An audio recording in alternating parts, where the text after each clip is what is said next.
যদি মনে করেন যে আপনাদের শুধুমাত্র পুরুষদের সুরক্ষা রাখা হবে, পুরুষদের অধিকার যে সবসময় নারীদের সুরক্ষা রাখা পুরুষদের দায়িত্ব এই বিষয়টা, তাহলে এটা ঠিক না। অর্থাৎ বেশি জনসংখ্যা নারী, আর সেই নারীদের যদি আপনারা এভাবে অবহেলিত ভাবে রাখেন, তাহলে আমার মনে হয় না আপনারা আমাদের জনসংখ্যা হিসেবে নাগরিক হিসেবে গণনা করছেন।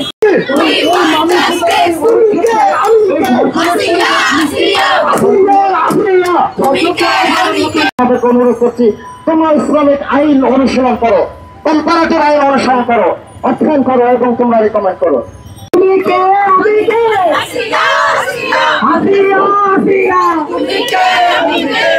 বছর পরেও তোমার দেশের এই নারীদেরকে নিরাপত্তা দিতে পারো নাই।